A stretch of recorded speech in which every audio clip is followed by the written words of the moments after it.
Hello, and welcome to our program, Peace and Prosperity. These are the two keywords that President Moon Jae-in and North Korean leader Kim Jong-un reiterated throughout the three-day Inter-Korean Summit held in Pyongyang. They pledged to work together to create a war-free Korea and move towards denuclearization, calling for peace and prosperity on the Korean Peninsula. On this episode of Arirang Special, we shed light on the implications of the Pyongyang Summit and identify the challenges that lie ahead with experts from both home and abroad. The third Inter-Korean Summit of the year, which was the first one held in Pyongyang in 11 years, has finally come to an end. Leaders of the two Koreas signed the Pyongyang Joint Declaration, where they agreed to eliminate risk of war, promote inter-Korean economic cooperation, and work hand-in-hand to achieve denuclearization. The agreement also includes North Korean leader Kim Jong-un's plans to visit Seoul this year. The most anticipated agenda item of the summit was the denuclearization of the Korean Peninsula. To this end, the two sides agreed to make the peninsula free of nuclear weapons and threats of armed conflict. 전쟁 없는 한반도가 시작되었습니다.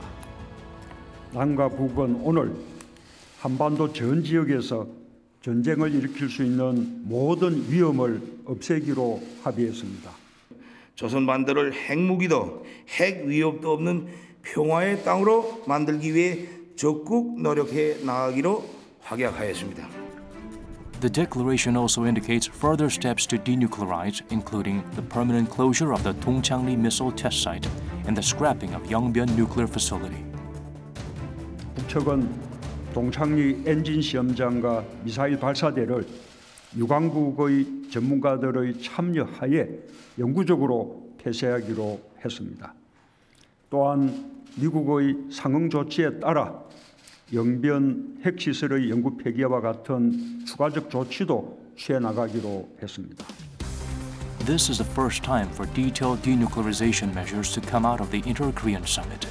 While some welcome the outcome of the summit, others argue the agreements fall short of expectations, as they lack major steps towards denuclearization, including the submission of a detailed inventory of North Korea's nuclear holdings.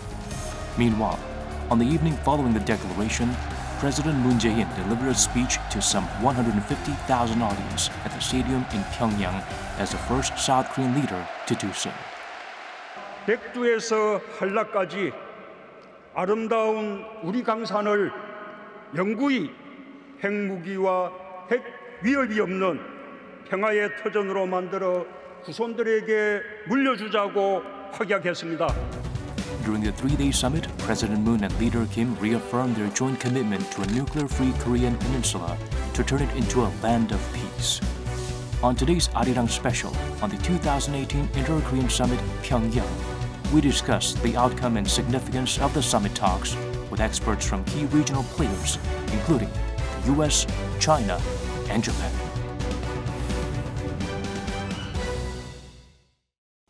For today's discussion, we are joined by Choo Jae-woo, Professor of Political Science and Diplomacy at Kyung Hee University, and Lee Seong-hyon, Director of the Department of Unification Strategy at Sejong Institute.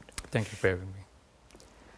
Let me turn to you, Dr. Lee, first. Let's start off with the reaction to the summit. The summit was unprecedented in many ways. What impressed me was President Moon addressing 150,000 Pyongyang citizens. What impressed you, and how do you assess the performance at the summit? There was one episode that impressed me a lot. That is President Moon bowing down to North Korean citizens, 90 degrees, right? It's very unusual or even non-existent for in North Korea, the leader bows down to the people. It shows how the leader shows respects the people, because this is what democracy is about. I think Moon Jae-in really taught an unspoken lesson of democracy in North Korea, where people should be respected by the leader who is supposed to serve the people, rather than being, people obeying the leader. Other than that, I think it was much better than expected outcome. Particularly, I think in terms of what President Moon Jae-in and Kim Jong-un tried to achieve and how much they accomplished. And I think the answer is right here, peace. the rest of the world was focused on denuclearization. That's the only agenda. But Koreans, we have two agendas: peace and also denuclearization. I see. And Moon Jae-in moved forward the stalled denuclearization talks between Pyongyang and Washington. Peace part, I think that is very important because unlike Washington, South Koreans have been under the threat of war for the last 7 decades. So peace is something very urgent needs that we have, when we cannot sleep at night because we don't have peace, always under the threat of war. So this is something that we as Koreans desire to have. So I think after the summit, I think after making a series of agreements in terms of tension thawing, military detente, I think we are one step close to the peace. I see. Professor Choo, same question. Yes, I was impressed by the joint statement between the two leaders, and I think I was impressed by the way the two leaders were able to assemble the best possible roster for peace and prosperity here. I think they picked out the best viable means to facilitate peace and prosperity at this current stage instead of moving forward, because denuclearization is a priority, but step forward as means of confidence and trust building measures in the military front. I think the military measures that they adopted as a means to de-escalate the tensions along the demilitarized zone, I think that was really impressive. Yeah, I see. Now, we'll connect with experts from overseas to find out how key regional powers are responding to the Inter-Korean Summit. From the United States, we have Christopher Hill, former chief U.S. negotiator during the six-party talks, Lawrence Korb, former U.S. Assistant Secretary of Defense, Robert King, former special envoy for North Korean human rights issues at the U.S. State Department, and Bruce Bechtel, Korea defense and security expert and a professor at Angelo State University. From Asia, we're joined by Wang Weiwei, professor of the School of International Studies at Renmin University, Ming Xia, a professor of political science at the City University of New York, and Noboru Yamaguchi, professor at National Graduate Institute for Policy Studies in Japan. Thank you all for joining us today. First, let's talk about the overall assessment of the Inter-Korean Summit, as well as the Pyongyang Joint Declaration. What was the most dramatic moment of the summit? Dr. Robert King, please start us off. I think it's a very significant development. This is the first time the president of South Korea has been in Pyongyang for almost 2 decades, a decade and a half.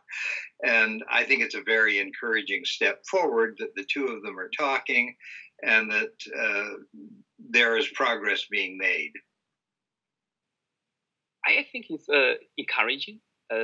For me, I think I am excited because one important reason is at this moment, both US and China, these two countries, I think have become not only more unpredictable, and also I think they have become more inward-looking or more selfish in some way. So I think if two Koreas and they can take this situation into their own hands, and especially like President Moon, and he once said, and now it's time for us to take the driver's seat. And I think this is really a great initiative. And at this moment, we have seen the dynamics. So this is why overall, I feel and this is a good move. And also, I think finally, two Koreans are confident enough, are mature enough, and to handle this very sophisticated situation. To some extent, they are guiding the two big powers, right, and forward. So this is why I think that's a good thing. I am not sure what is the biggest achievement, but any continuation, any step towards the better direction through communication is good. And I need to say that this is going to be a long process of communication with North Korea. Any step towards a better situation should be welcome. In the meantime, we must avoid having any illusion that single step, single action goes extreme far, as there have been and will be a number of ups and downs for a long time in order to achieve the final goal. Now, let's talk about the agenda items that have surfaced during the summits. Turn to you first. What do you think about the easing the military tensions? This was one of the key items that the President Moon Jae-in has pushed. Yes. And Cheong is actually calling it as a de facto kind of end of the war kind of scenario. Do you think it's an overassessment, or what's your take? It's the right way to put it, because as far as I'm concerned, even going back to the 70s, 1972, when there was the first inter-Korean high-level meeting was held in Panmunjom in Pyeongyang. The July 4th declaration and even coming to the 90s, the non-aggression pact between the two Koreas, I don't think there was any case in which, you know, specific military measures were mentioned as to, you know, de-escalating the tensions along the divide line between the two Koreas. And I think it was the very first time that was specifically mentioned in a joint declaration form. So I think it is the right way to put it, looking at it from two governments' perspective. And North Korea has come forward for the first time to show its commitment to making that kind of moves in conventional weapons as well as, you know, nuclear facilities. And so I think Cheong has all the rights to declare it as de facto, you know, declaration to an end of the war. I see. What's your view? I mean, we did get to the details of the military side of it, especially on the border side. This summit was supposed to be about economic cooperation, but then there was a hurdle, obstacle, that was the declaration for officially ending the war, the peace declaration, which was stuck, a stumbling block between the North Korea and the United States. So South Korea couldn't move forward, but then we cannot wait for long until the North Korea and United States can solve this out until they do. So I think the idea was that instead of waiting forever until North Korea and United States solve this out, the peace declaration, let us think about and do something that what we could do. And I think that the war declaration is to achieve peace. And what about the two main adversaries on the Korean Peninsula is the North Korea and South Korea? Let us reduce the tension that will be tantamount to the effect of declaring the ending of the war. And I think South Korea and North Korea did just that. I see. In this matter, I think another interested party is China. How's China responding to this? Professor Ming-Hsia, I'll turn to you. The two Koreas have agreed to eliminate risk of war on the Korean Peninsula and put an end to decade-old military hostilities. China has repeatedly called for easing military tensions on the Korean Peninsula as well.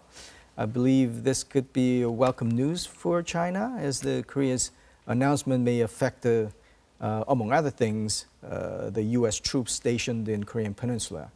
What are your thoughts on this? Yeah, I always think for the Chinese, at this moment, I suspect they have some miscalculations. And I think the Chinese leader, especially under Xi Jinping, and we have seen his frequent meetings with Chairman Kim Jong-un. And I think at this moment, the Chinese leader has some kind of outdated affair. And they always think about how North Korea can be a buffer zone. And so this buffer zone can protect China better. So they wanted to always ideologically keep North Korea to be China's ally. And I think this kind of thinking is hampering the smooth progress in the Korean Peninsula. And I believe the two sides in the Korean Peninsula, they have become less ideological. And to some extent, why I am excited and I feel encouraged, and is I feel the two leaders, and including Kim Jong-un, I think they have become very pragmatic, and they really have shown their concern and for their own people. So I think if the two sides, they decide that we're going to do something, we are going to make an imminent war impossible. And so we are going to diffuse the situation in the Korean Peninsula. I think this is really a wonderful thing. So I think for the Chinese side, I think they should encourage such development, no matter whether the future Korea is going to be closer to US or closer to China. But I don't think a unified Korean Peninsula is going to be an ally and to either of them. So I think the best choice for Korean Peninsula is to keep neutral and from the two sides. But I suspect whether Korea is going to allow the U.S. troops and to be withdrawn. And even you can find sometimes President Trump is going to say, oh, we're going to withdraw our troops and we're going to get rid of the trade agreements with South Korea. But I think from the American side and the decision makers, they are not going to really remove the troops from Korean Peninsula. So I believe even Korea is going to have peace, and even the two sides are going to relax. There will be no hostility. And I think the U.S. troops are going to stay for a long time. And also, I do not think the U.S. troops are going to be really aggressive towards China. I think they are more defensive. So this is why I think for the Chinese side and how we think they should develop a much better understanding to think about it is good for two Koreans and to become friendly toward each other. And the United States really is not a country which has aggression in the first place, because Korean war broke out was not due to American aggression. It was triggered by North Korean aggression.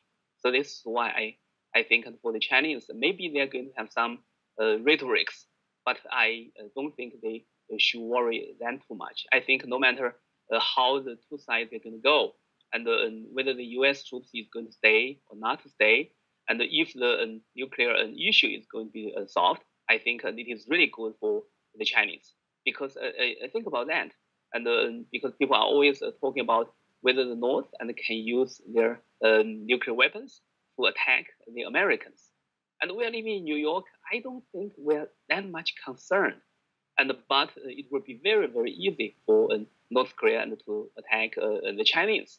And even the nuclear explosions or experiments, already they have had some impact and very negative impact, and sometimes pollution and all this upon the Chinese in northeast part of China. So this is why I think for China, they should really express their welcome. Dr. Korb, is the agreement on war-free Korean Peninsula and easing of military tensions, would that have impact on the suspension of military drills that the United States and Korea have been conducting, and also to the withdrawal of the U.S. troops from the South Korean Peninsula? Do you think these two options are viable under current circumstances? No, I don't think so. I think until you get complete denuclearization, you want to keep the American troops there, because if you take them out, you lose a lot of leverage that you have with North Korea. It's just like if you relax all of the sanctions in return for dismantling one or two facilities, again, you undermine your bargaining position, because Chairman Kim agreed with President Trump at Singapore that they would have complete denuclearization. And it's also important to keep in mind that we have had agreements like this several times before, and the North has ended up not going along with them. I'll turn to Professor Bechtel. This was two Korea's de facto declaration of the end of the war. In a follow-up to the Pyongyang summit, do you think Washington will join the two Koreas in declaring a formal end of the war, especially they mentioned the dismantling of nuclear facilities? President Trump sent out, he agrees with what the two leaders said and what they wrote and what came out of the third summit between these two leaders. I think they took some small steps, but certainly nothing that even leads to real progress. In other words, they agreed in principle to not do exercises that would be along the DMZ. That has to be more clear. What does not along the DMZ mean? Within 50 miles, within 1 mile? So there's that issue. North Korea agreed to dismantle Yongbyon, they didn't talk specifically about inspections at that dismantlement. So that's going to be very important. Will inspections be allowed? Will unrestrained elections be allowed? And who will actually do the inspections? Will it be the United States? Will it be the government of Korea, South Korea? Or will it be the IAEA? Because it could be all of those together, or it could be one. So that's very important. The other important thing about the dismantlement at Yongbyon is that Yongbyon is just one facility.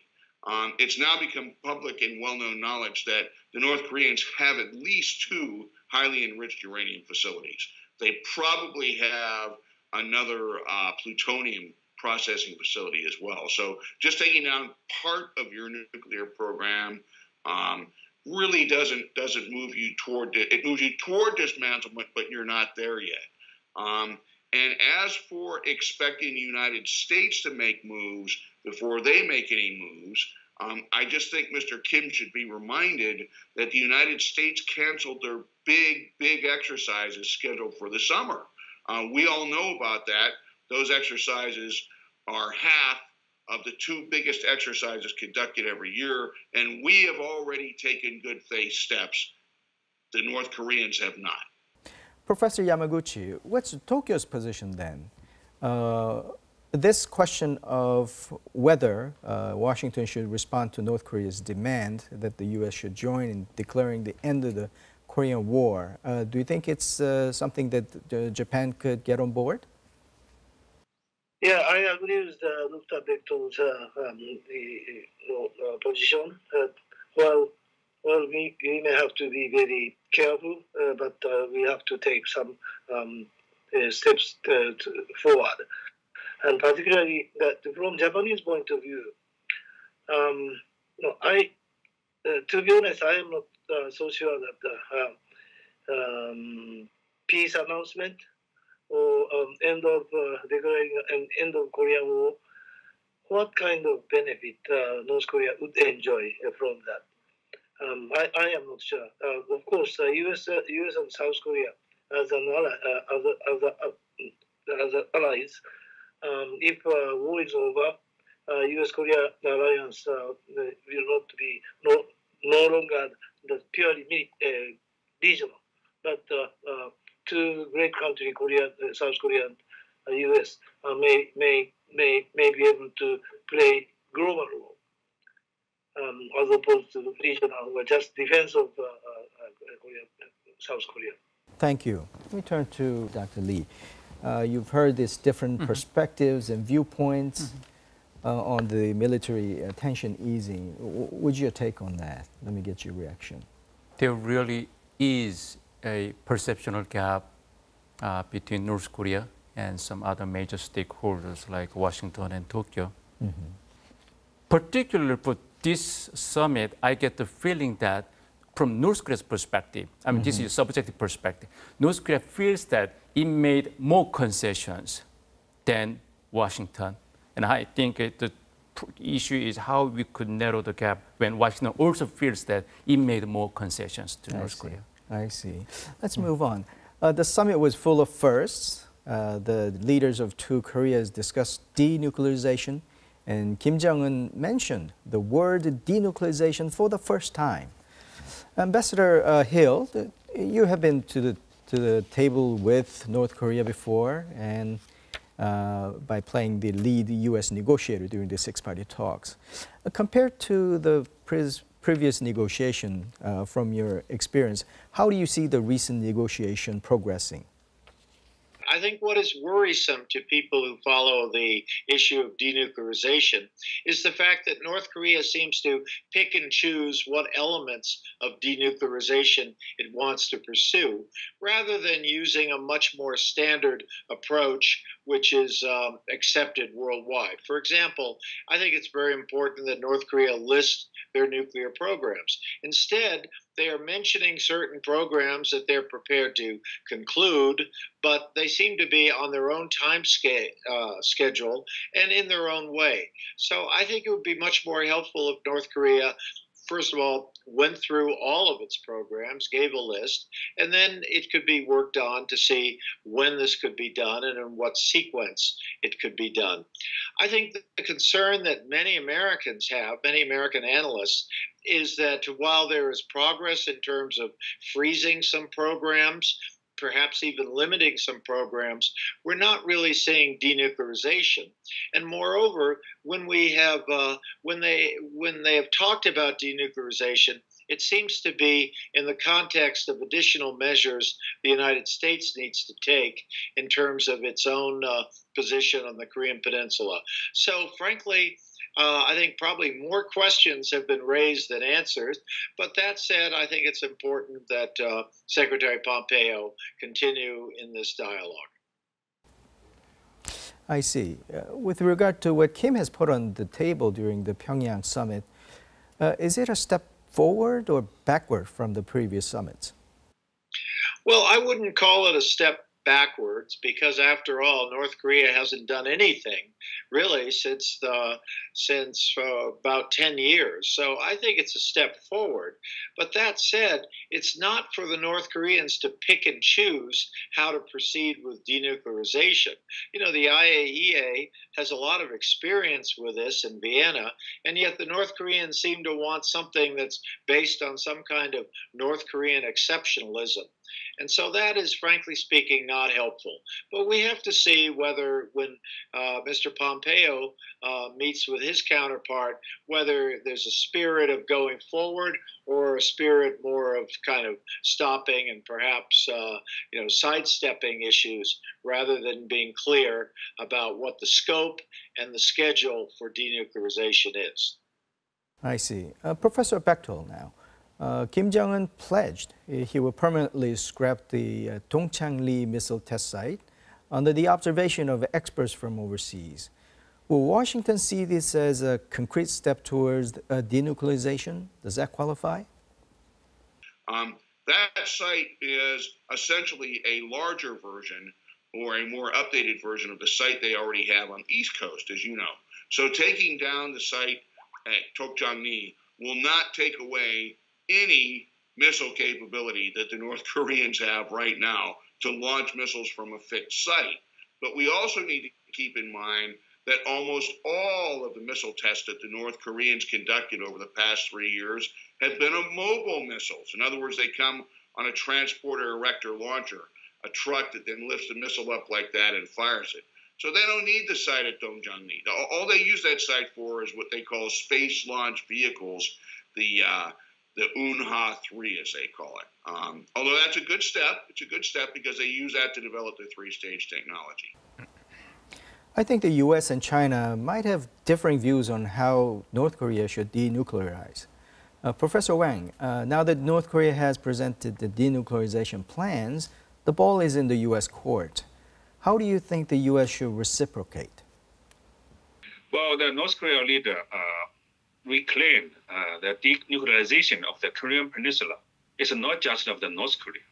The Korean Peninsula means the Americans used to have the nuclear weapons in South Korea, but now they said it's no more. However, in the water, the U.S. nuclear submarines, nuclear aircraft carrier, all these nuclear capacities, I think the North Korea side, from the North Korea side, they claim this is also should be reciprocity denuclearized. That means the Korean Peninsula and around the water should be the nuclear-free zone. So that's, I think, is the goal of the North Korea. And I think maybe it's the goal of other stakeholders. Dr. Korb, do you agree with Professor Wang? Well, I think Professor Wang's point about the United States taking nuclear-capable systems out there is incorrect. We have our submarines with nuclear weapons, but they're also to deter the Chinese and the Russians, not just the North Koreans. And similarly, our bombers or planes there do not have nuclear weapons on them. You could have planes fly from Guam, for example, or you could load them. But I think it's important to keep in mind that President George H.W. Bush unilaterally took all of the nuclear weapons that were in South Korea out without getting anything from the North Koreans. So we did take the first step toward denuclearization. So I can understand why Professor Wang, sees the fact that we have the capability in other parts of the region. But the fact of the matter is, what we're dealing with here is the Korean Peninsula. Mm-hmm. And Dr. Lee, you are a China expert as well. Do you have any questions to any of the experts here? Yes, actually I have a question to Professor Xia. China always projects or tries to project as a responsible stakeholder or important stakeholder. It doesn't want to be sidelined. And recently there was debate about whether China has been sidelined from this important debate about North Korea and U.S. denuclearization negotiations. But then recently, in the last few weeks, China, I see China was a little bit unwilling to weigh in this game.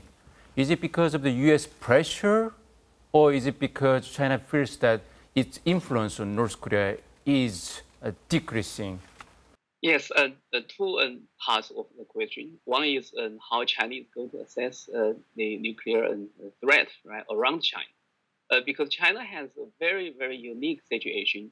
If you look at China is the only country which is surrounded by, we can count 4 or 5 nuclear countries, right? From Russia and to India, Pakistan, right? And then you have North Korea, and probably Japan has some nuclear capacity. So just imagine, and so for China, it's really not a safe place. So I think for the Chinese, and of course they should promote the denuclearization, not only in the Korean Peninsula, but also worldwide. And then the second question is whether China is going to welcome denuclearization. And so in North Korea, and if there will be a denuclearization, whether it's going to have any negative impact upon China, or China still can have some control, influence upon North Korea. And I think China's influence upon Kim Jong-un has shown some signs of diminishing. If you look at Kim Jong-un has been a very mysterious, but also a very, I think, independent-minded leader. So if you look at what he has done, especially when I was watching how he interacted with President Moon, and he decided to step into the southern part. Then he held the hand of President Moon and said, "Okay, how about now it's time for you to visit the north, so you can do it now and go back." Right. So I think for Chairman Kim, I think he has been very innovative. So I think for China, because for Xi Jinping, I think his some policies, especially his policies have alienated so many Western countries. Especially the U.S. has already designated China as the #1 competitor. So at this moment, I believe if President Moon is going to work on the situation, I believe if Chairman Kim is assured and by President Moon, and also assured by U.S. President Trump, and I believe Xi Jinping and his influence or his control over Chairman Kim is going to be diminished continuously. But I can say the Chinese side, sometimes they are concerned about their diminishing role. So I think sometimes they wanted to spoil the party, because I can say how China and Russia, and they have seen their diminishing roles and in the Korean Peninsula. So I always expect these two countries, they are going to be party spoilers, and to some extent. Ambassador Hill, let me get you into the discussion. How would you react to the Professor Xia's assessment? What role do you expect China to play, or should play, in the denuclearization talks as a key member of the six-party talk?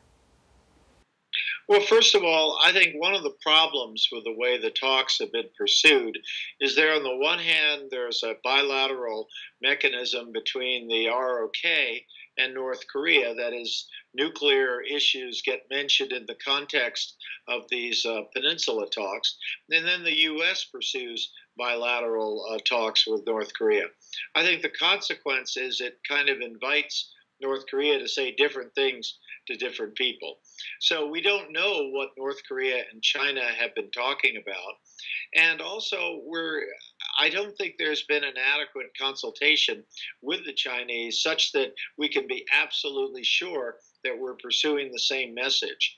So the big question, of course, is I think China has maintained its policy that it opposes nuclear weapons on the Korean Peninsula, but we don't, I think, have a very good coordination on how we pursue that. My own view is that China is a very important player in the region and will not be content to hear sort of after-action reports, that is, hear reports of meetings that have already taken place, that China, frankly, would rather be at the table. So my own view would be to have more of a multilateral approach. But again, we'll have to see where we are. But so far, I think we have a long way to go. I see. Let me turn to our panel in the studio. Dr. Lee, you've heard that Washington is pretty different views, and you heard from, of course, from Chinese point of view. What's your assessment? Well, Washington is from the Mars and China is from the Venus. Even though they agree upon denuclearization of North Korea in principle, other than that, I think they disagree on the future state of North Korea. Okay, after denuclearization, after the peace achieved in Korean Peninsula, what's next? They have not agreed upon each other. For example, Trump said that if North Korea denuclearizes, Trump will help North Korea to become a country on par with South Korea, prosperous on par with South Korea, a developed, democratic, capitalist country.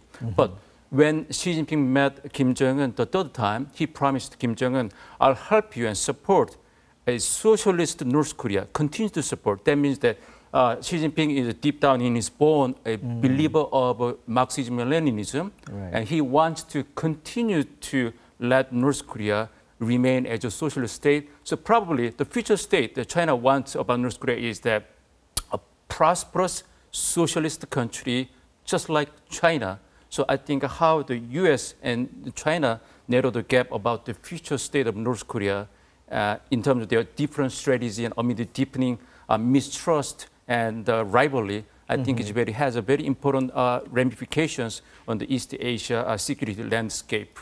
I see. But on the commitment side, though, North Korea has said that they could, with the reciprocal actions from the U.S., dismantle Yongbyon. Yongbyon is a key site, as we know. Is that enough of a commitment to the question of the denuclearization? My answer would have to go along with Dr. Bechter's statement. I don't think so. I don't think so because given the fact that, North Korea's nuclear capability as of now, dismantling Yongbyon or closing down Yongbyon is not going to solve too much of a problem. It is not a problem anymore. And I would have to go, I think we can interpret, North Korea's commitment from its own perspective and American perspective. I think depending on the perspective, I think we can have different interpretation to this the willpower of commitment of North Korea. I see. Well, it doesn't mean too much, but what Kim Jong-un said was that I could permanently dismantle Yongbyon and consider other measures depending on what measures the U.S. can take. So I think North Korea demanding that action for action measures, and I think Yongbyon could be a good step, the first stop. It is not the end of the denuclearization. Good start, but not the full stop. Of course. Do you think that North Korea is kind of more relying on South Korea in this process? It seems like China has receded, or it could be just an optic, but because of the highlighted role of the South Korean president in a mediator role, do you think there is a more reliance on the South Korea's role? This is a very interesting question.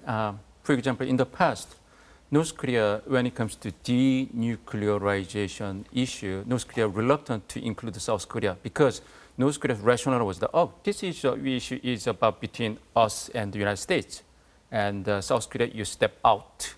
But then when the negotiation between Pyongyang and Washington got stumbled on, and then North Korea felt the need to a mediator, negotiator, who could mediate the communication between Washington and Pyongyang. So definitely the role of Moon Jae-in, President Moon Jae-in, is really ramped up. But then he is stuck between the two parties.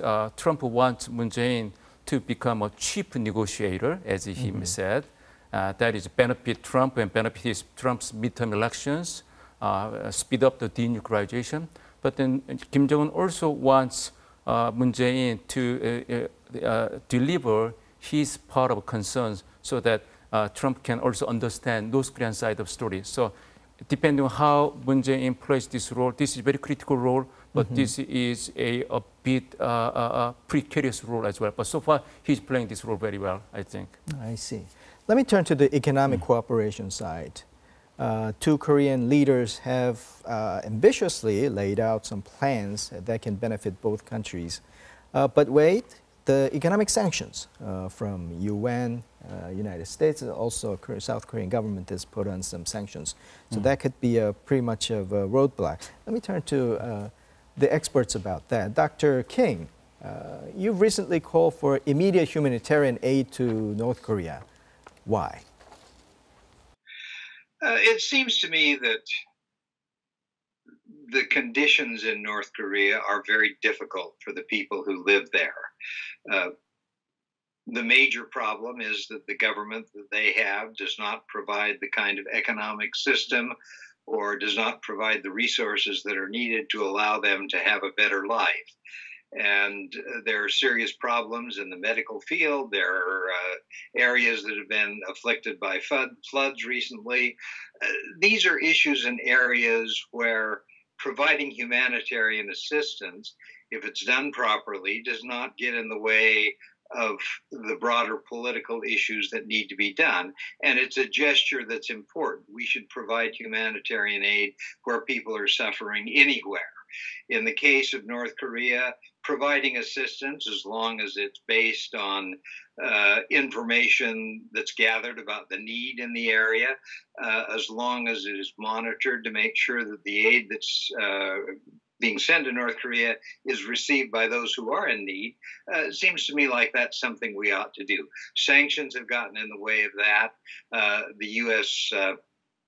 Travel restrictions have made it difficult for non-government organizations to carry out assistance activities in North Korea. And I think it's an important gesture that we could make in terms of moving forward on the effort to improve relations with North Korea. UN sanctions are a barrier to humanitarian exchanges between two Koreas, even when it's not a commercial activities. But many argue the economic sanctions should be kept in place to ensure the denuclearization process of North Korea. What is your take on this?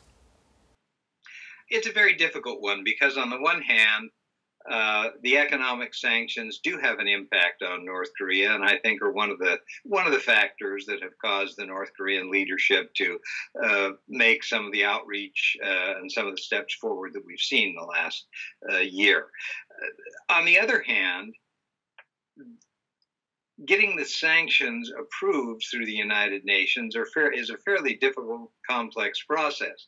It's taken several years of consistent effort over in the United States, 2 administrations, in South Korea, a couple of administrations, to be able to move forward and make progress as we try to impose these sanctions and put a cost on North Korea for its nuclear programs.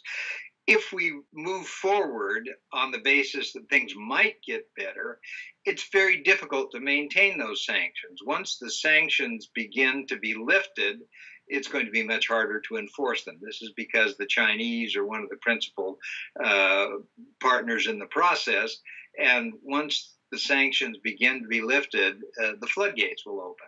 So I think it's something that has to be done cautiously. We need to move forward carefully, and we need to lift sanctions in a way that maintains them as long as they are needed. And once we start lifting the sanctions, it's going to be very hard to reimpose them. I see. Professor Yamaguchi, do you agree with Dr. King's assessment that economic sanctions should be lifted on humanitarian ground? and also in order to move towards denuclearization. Japan believes, I think, that they should be kept in place firmly. Why? Let me tell you what I found from Ambassador King's statement. I totally agree with that ambassador's he put that lifting should be based on the humanitarian necessity. But in addition, I firmly believe that lifting sanction is an incentive. Incentive should be utilized toward the better direction. I mean, effective lifting, effective lift in terms of denuclearization. If lifting some sanctions or even giving some incentive to North Korea, and then North Korea is determined to go one step or two toward denuclearization. So necessity is one thing. We are human beings, and another point is our goal is denuclearization and peace and stability of Korean Peninsula. So lifting sanction, if lifting sanction works that way, that is wonderful. I see. This time, Professor Choo, I'll give you a chance to ask questions to experts. Hi, Yue. But I got a question to you. Unlike the United States and Japan, China has been really consistent with its argument that the economic sanctions on North Korea should be lifted. Why? Yes. North Korea, I think, has taken the first stage for the denuclearization. They destroy some facilities, equipments. However, from the U.S. side, the unilateral sanctions to North Korea, including joint military exercises, also should stop or suspend it as a return. North Korea side is very disappointed, but U.S. side not lifted the sanctions. Even the United Nations Security Council's sanctions also still there. So this is unfair to the North Korea. So I think both sides should come to the same goal. Otherwise, North Korea's positive movement can be wasted. So I think that this is a historic, unique opportunities, both the North and the South, which we should not give up this effort to continue the right direction and positive to make a more positive result and finally solve the problem. And thus, North Korea can open the market to South Korea, to China, to everywhere. And also, I think it's good for the U.S. to invest also. Professor Choo, listening to these comments, what's your reaction? Yes, I think as of now, I think we should maintain the level of sanction as of it is now, because just like Dr. Bechtel and Ambassador Hill pointed out, nothing has moved forward yet. We don't see things being facilitated yet. And once we make our move all together as a whole, then such discussion could be necessitated. But as of now, I think it should be maintained, because otherwise, just like the others pointed out, it means to give up or to undermine our own leverage power over North Korea. Denuclearization dialogue between North Korea and the U.S. had remained in a stalemate since the North Korea-U.S. summit on June 12th. But signs of progress are emerging after the two Koreas agreed on further steps to denuclearize through the Pyeongyang Joint Declaration.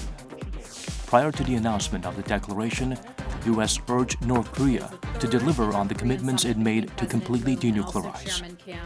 It represents, in our view, a historic opportunity for Chairman Kim to follow through on the commitments that he made to President Trump at the Singapore summit, but also the commitments that he made in Panmunjom, with meaningful and verifiable actions toward the final fully verified denuclearization of North Korea. After the declaration was announced, U.S. President Donald Trump praised the agreements reached between the two leaders, calling them tremendous progress. We had very good news from North Korea, South Korea. they met, and we had some great responses. We're making tremendous progress with respect to North Korea. U.S. Secretary of State Mike Pompeo also said in a statement that the U.S. welcomes North Korean leader Kim Jong-un's reaffirmation to denuclearize and that it's prepared to immediately engage in talks with North Korea. The latest developments are expected to add forward momentum in relations between Pyongyang and Washington. Future progress in inter-Korean relations and North Korea-U.S. relations are expected to create further synergy, from President Moon Jae-in's planned meeting with his U.S. counterpart on the sidelines of the upcoming UN General Assembly and Secretary Pompeo's fourth trip to Pyongyang to Kim Jong-un's Seoul visit.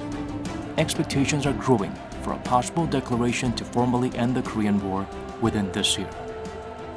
남과 북은 앞으로도 미국 등 국제사회와 비핵화의 최종 달성을 위해 긴밀하게 협의하고 협력해 나가기로 했습니다. Attention is now turning to how the Pyongyang summit will affect future denuclearization talks and fast-changing dynamics on the Korean Peninsula.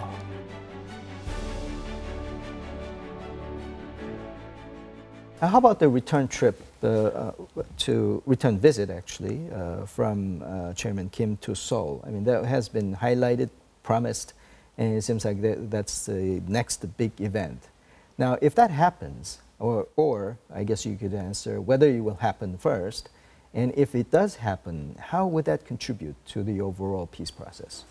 Well, I haven't spoken with Kim Jong-un yet, but I think it's very likely that he will come because, as we heard from the news reports, that all the officials in North Korea opposed Kim's upcoming visit to Seoul, but Kim said, I will go. And also he made a promise, and also I think he made a personal conversation with Moon Jae-in that probably this will come before the end of this year. I see.